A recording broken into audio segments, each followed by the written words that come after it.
Senhora secretária Deise, quero agradecer a presença. Nas primeiras sessões que nós tivemos aqui, reuniões sobre a CPI do Pó Preto, nós ouvimos vários profissionais, especialistas, e os pontos específicos colocados sobre o tema, basicamente se baseia no que já foi perguntado pelo vereador Davi e vereador Fabrício Gandini, que é mais ou menos também o que a gente tinha preparado. Porque normalmente a gente consiste nossas perguntas, né, foca as perguntas naquilo que mais importa para o cidadão, né, para os moradores da cidade de Vitória. E assim, e algumas perguntas aqui foram feitas com outras palavras, que eu vou estar repetindo novamente, mas, porém, de uma forma mais objetiva, até para que as pessoas entendam e também que facilite nossas observações. Primeiro, o seguinte: a asma, ela é causada pelo pó preto? Então, né, como eu já expliquei, a gente não pode dizer que ela é causada. Ele é um dos fatores em partes, né, que pode levar a uma causa de asma. Pode levar, mas ele não é um fator determinante, né? Ok. Que eu vou dizer assim, ele não é o único fator. Temos vários fatores. Esses casos de asma nos últimos anos, é significativo pelo que a senhora acabou de falar, pelo planilhamento, que teve um aumento. Sim, no atendimento, na atenção básica teve, né, nos anos de, como eu coloquei, 2012, 2013, também teve um aumento, teve uma redução nas internações em 2014. E redução nas internações. Isso, a senhora tem alguma informação, se o clima, por ser seco, ele contribuiu para esse aumento? Claro que ele contribui. A gente vive hoje, né, o nosso planeta está altamente poluído, né, assim como a nossa cidade. Então, isso tudo contribui para o aparecimento de várias doenças respiratórias. E essas doenças respiratórias têm um custo geral dessas doenças, secretária? Então, como eu estou te falando, né, a gente não tem, na secretaria, um custo, né, por patologia, por doença. A gente tem um custo, né, dos serviços que atendem, mas por patologia, nas unidades básicas, eu não tenho. Na internação hospitalar tem um custo, mas que fica sob gestão estadual, por nós não termos hospitais e não termos o comando único não, do repete hospital. novamente, secretária. O custo, ele fica por? Então, ele fica por serviço, né? Ele não é, a gente não consegue ainda, né, colocar o custo por doença dentro das nossas unidades de saúde. É um custo geral do atendimento, né? Seja ele, né, na unidade chega uma criança, um adulto, um idoso com várias patologias. Então, a gente não tem um custo específico por serviço, por patologia. Ok. Tá? E os hospitais, como não está sob a gestão municipal, então o Estado tem como dar essa informação melhor. Secretária, eu queria saber mais sobre o programa Vigiar. Então, o programa Vigiar, eu vou pedir a Dione, né, para depois ela venha aqui para explicar, né? Ela que é a coordenadora deste programa, ela tem como trazer várias contribuições, é um programa desenvolvido tanto na Secretaria de Saúde com a Secretaria de Meio Ambiente, né, um programa que envolve vários parceiros. Então, eu vou pedir depois que a Dione venha aqui para dar uma explanação melhor. Ela tem uma grande propriedade para estar falando sobre o programa. Ok, obrigado. Seja bem-vindo aqui nesta manhã. Primeira pergunta é o seguinte: considerando que hoje muitos dos valores registrados nas medições dos poluentes estão acima dos valores previstos nas suas metas finais, e que os valores de poeira sedimentável registram valores superiores aos estabelecidos para a meta inicial de 14 gramas metro quadrado ao mês, o que a secretaria tem feito para diminuir esses números? Se me permite, eu vou fazer primeiro um esclarecimento. A diferença dos poluentes que, de fato, impactam a saúde para a questão do pó preto ou poeira sedimentável. A poeira sedimentável ela é composta parcialmente por partículas mais finas. Essas partículas mais finas a gente normalmente identifica como PM10 e, mais recentemente, PM2,5, que começou a ser medido há pouco menos de um ano. De fato, o que impacta a saúde, todos os estudos que relacionam saúde com poluição atmosférica por poeira, estudam as partículas finas, não é a poeira sedimentável. A poeira sedimentável ela tem uma interferência, sim, na qualidade de vida, na composição paisagística, e dentro desse critério, ela é importante. Mas, com relação ao impacto à saúde, tá, o que, de fato, importa é PM10 e PM2,5. Essas partículas, elas compõem a poeira sedimentável. Por quê? Porque, com o tempo no ar, elas se agregam, ficam mais pesadas e sedimentam, ok? Mas, de fato, elas só interessam para a saúde enquanto poeira fina e enquanto ela está em suspensão, que é quando a gente pode respirar. A partir do momento que ela se agrega, forma a partícula maior e se deposita, se transformando no pó preto ou na poeira sedimentável, ela interfere mais na qualidade de vida. Vimos isso, inclusive, em palestras, que a senhora está falando. Exatamente. Então, aí, o que acontece? A gente, a questão da poeira sedimentável, a questão dela ultrapassar, é um incômodo, causa um incômodo, e eu acho que, nesse sentido, deve ser considerada. Mas ela não é significativa do ponto de vista da saúde. Por quê? Porque a partícula de um tamanho maior, ela não penetra no sistema respiratório, como a doutora Cileia já deve ter explicado para vocês, ela não penetra. No máximo, ela pode ficar nas vias aéreas superiores, nem isso. Então, de fato, o que nós temos que estudar e avaliar é PM10 e, mais recentemente, PM2,5. Na minha apresentação, eu chamo bem atenção a isso.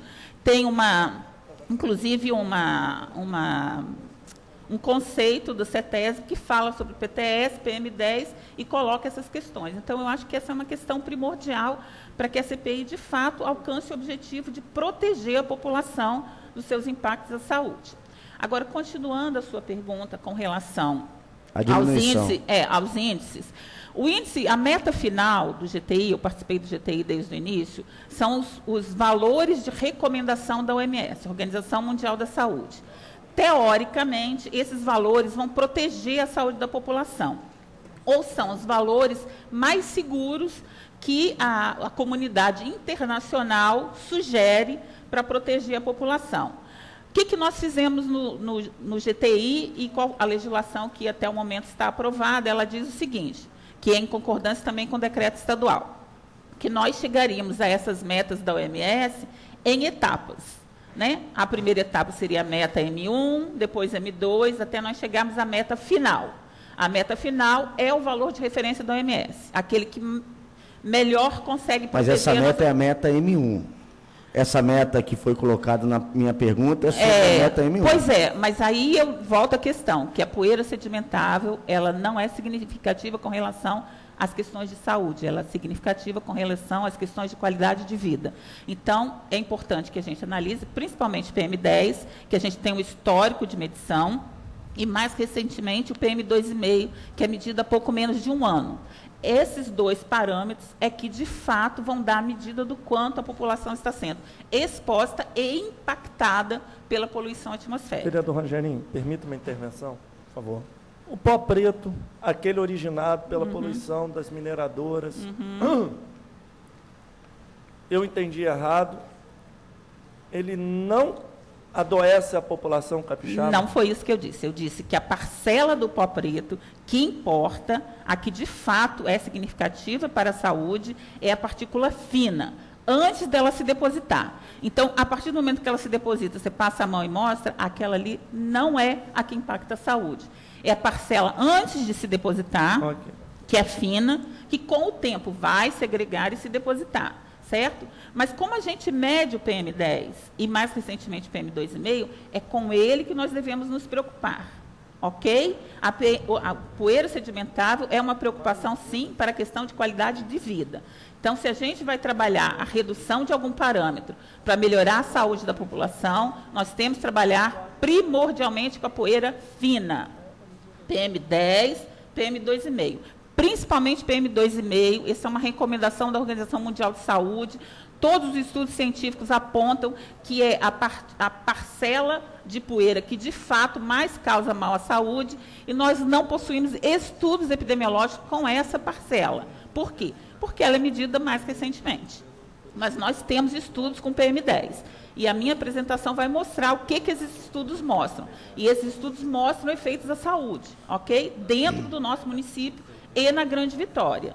Mas para a poeira sedimentável não existe nenhum estudo, não existe valor de recomendação da OMS, porque ele não tem relação direta com a doença. Mas, Dione, então, em cima da PM10 e PM2,5, essa partícula fina, o que tem sido feito para diminuir, que é o que nós mais nos preocupamos e queremos saber? Então, nós temos uma série de ações na Secretaria, sendo que a principal delas, que eu acho que interessa a CPI, é a questão da intensificação das inspeções nos grandes poluidoras, que é o pessoal do Complexo de Tubarão. Claro que a gente também tem essa intensificação com relação aos outros setores que impactam a poluição atmosférica, que seriam a questão da construção civil, questão do transporte. Nós temos planos de intensificar o nosso controle nesses outros poluidores, ok?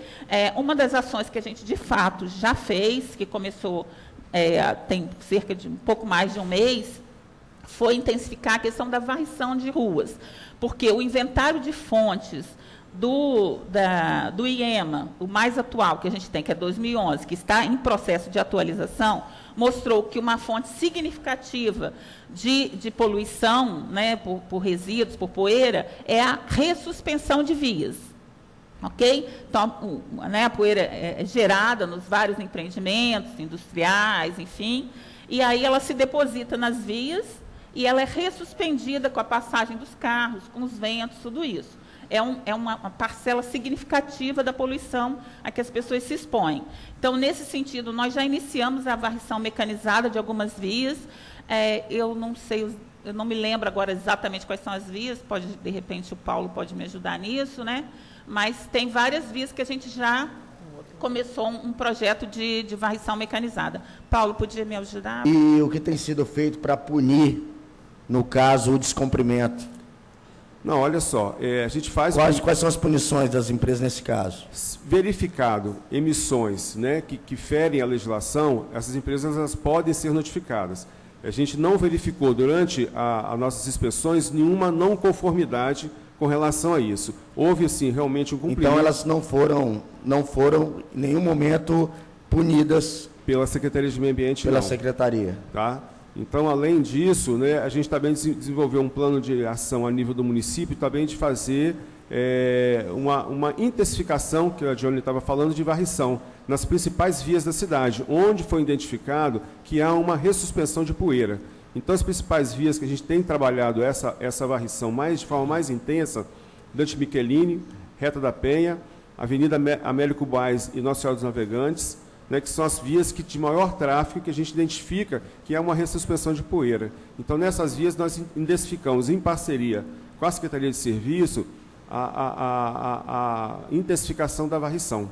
Então, essa foi assim, estão sendo as ações que estão sendo feitas. E, além disso, assim, também complementando, as empresas entregaram para a gente os seus planos de investimentos na área de controle de meio ambiente. Ou seja, quais são os investimentos que elas vão fazer ao longo do ano de 2015 e 2016, né, que já está isso colocado em termos de compromisso em condicionante de licença ambiental. Então, nós também estamos trabalhando em cima disso, né, que é uma especialização um pouco melhor da fiscalização, em cima do cronograma de implementação de algumas ações de controle e monitoramento das empresas. Okay?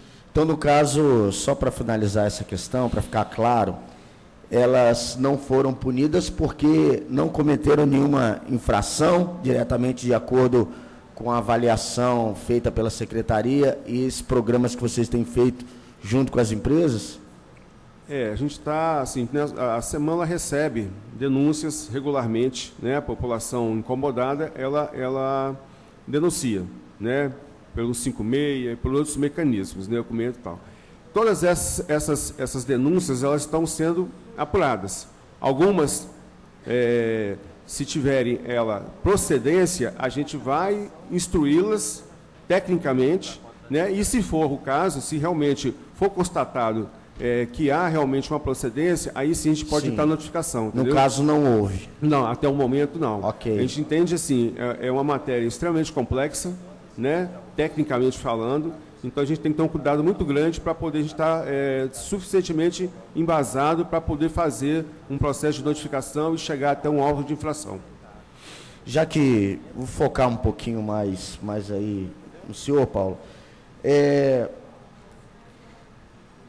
considerando que esses valores registrados, né, sem ação corretiva nos processos poluidores, no caso assim, a gente teve informação que o IEMA forneceu, através de fontes do IEMA, que a ArcelorMittal, Vale e as empresas da Ponta de Tubarão, elas são responsáveis por mais de 70% das emissões de poluentes industriais.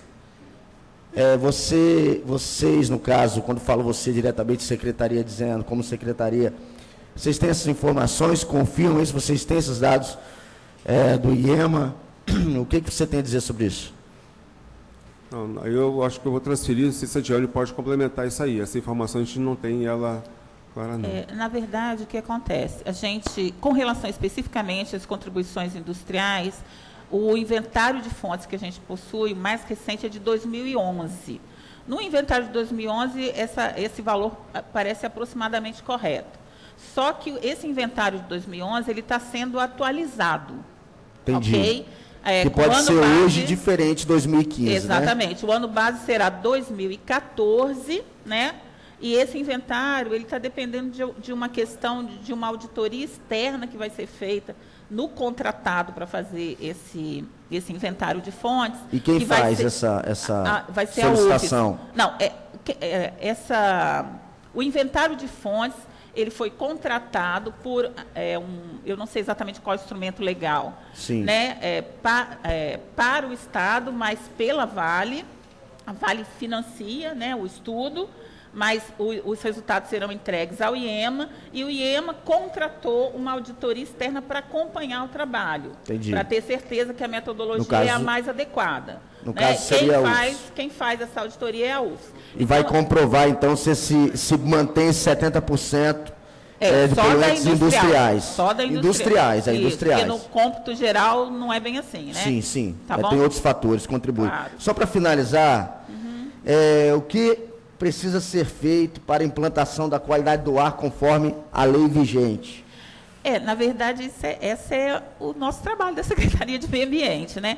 Tem uma série de ações que a gente precisa fazer, nós internamente tem o nosso planejamento. Agora, eu queria só chamar a atenção para uma coisa, a gente tem 2 metas e tem a meta final, que é o valor de referência da OMS. Se vocês acessarem o relatório de qualidade do ar do IEMA de 2013, que é o mais recente que consta no site, vocês vão ver que os principais parâmetros de interesse aqui dessa comissão, que são PM10, e no caso eu destaco também o SO2, que também tem um impacto na saúde, que é o dióxido de enxofre, vocês vão ver que eles estão atendendo a meta 1, ok? Né? E em algum caso, a PM10 atende, inclusive, a meta 2. Só tu pode explicar? Deixa eu explicar. Nós temos 3 valores para serem alcançados, aliás, 2 valores para serem alcançados antes da meta final, que é o valor de referência da OMS, certo? Então, por exemplo, se a gente precisa chegar a 5, ok? E a gente está em 18, ok? Aí você tem a meta 1, que pode ser 14, você tem a meta 2, que pode ser 9, e você tem a meta final, ok? Então, o que esse relatório de 2013 diz que tanto a meta 1 quanto a meta 2 estão sendo alcançadas já agora. Então, o que isso quer dizer? Eu, às vezes, fico até um pouco assim, com medo de falar, porque as pessoas acham que eu estou defendendo as empresas. Mas a verdade é que a nossa qualidade do ar não é tão ruim como dizem. Agora, eu faço uma ressalva. Isso não quer dizer que, mesmo assim, a saúde não esteja sendo impactada. E aqui eu faço mais um parênteses importante para esclarecer. Existe uma diferença entre causa e efeito e impacto. Só uma pergunta. Você acabou de colocar aí que nossa qualidade do ar não é tão ruim. Quem mora, por exemplo, em Venda Nova do Imigrante, no interior do estado, ela hoje, essas pessoas têm uma, de acordo com esse índice que você tem de informação, tem uma qualidade do ar melhor do que nós temos aqui? Primeiro, a gente teria que ter uma rede de monitoramento. Mas, assim, olhando, sem ter uma rede de monitoramento para comparar valores exatos, eu acho que isso depende muito, porque se usam muito agrotóxicos, pode ser que eles tenham uma qualidade do ar tão ruim ou pior que a nossa. Ok. Tá? Obrigado. São 3 pontos que identificamos, né, de agente poluente: as indústrias, a construção civil e o trânsito. Então, assim, nesse caso, eu gostaria de incluir essa discussão que Vossa Excelência acabou de avançar sobre a construção civil, mas também o trânsito, né, que é algo que percorre toda a nossa cidade, em todos os cantos da cidade, e muitas vezes a construção civil, ela é pertinente àquele bairro em crescimento, em desenvolvimento. Então é importante focar a legislação também sobre o trânsito da nossa cidade. Subsecretário. É só complementação. Na questão da construção civil, apesar de não haver uma normatização específica, toda atividade de construção civil, seja a construção de edifícios, prédios ou outros, ela é licenciada pelo município. Né? Então, ela precisa de, né, a nível de alvará de funcionamento e licença ambiental. E a licença ambiental ela é cercada de uma série de condicionantes que, de fato, trabalham para minimizar o efeito, dentro de uma licença de implantação, o efeito de uma obra como essa, não só no sentido da emissão da poeira, como na questão do ruído também. Então, nós temos várias ações com relação a isso, com relação à questão de ruído em obras, temos várias ações também com relação à questão da poeira, uma exigência da Secretaria também é que esses prédios novos sejam, todos eles colocados telas para evitar poeira durante obras. Então, assim, existe um controle sobre isso que a Secretaria faz, né? No processo de licenciamento dessas obras, ok? A questão do trânsito, assim, apesar de a gente entender que não é uma questão só municipal, ela é intermunicipal, porque envolve outros municípios, que tem uma frota que corta o município de Vitória, nós estamos trabalhando, isso existe só para dar uma ideia do que nós estamos trabalhando um pouco disso aí, temos um convênio com Brasília, não sei se eu não me engano o nome do órgão em Brasília, que vem aqui e faz as medições periodicamente. Compete, o marco aqui é o compete. Né? Então, nós fazemos fiscalizações periódicas com apoio da Guarda Municipal, né, da Guarda de Trânsito, nós fazemos inspeções periódicas, principalmente na frota a diesel, que corta o município de Vitória. Logicamente, isso é uma ação, assim, ainda de início, que a gente tem que incrementá-la, com apoio de outros órgãos, principalmente do DETRAN, tem que entrar também para poder participar. Isso também está dentro do nosso plano de ação, também de incrementar a fiscalização na questão do trânsito, né? Da questão veicular, que a gente sabe que é também um elemento importantíssimo, né, na contribuição para a questão da poluição atmosférica.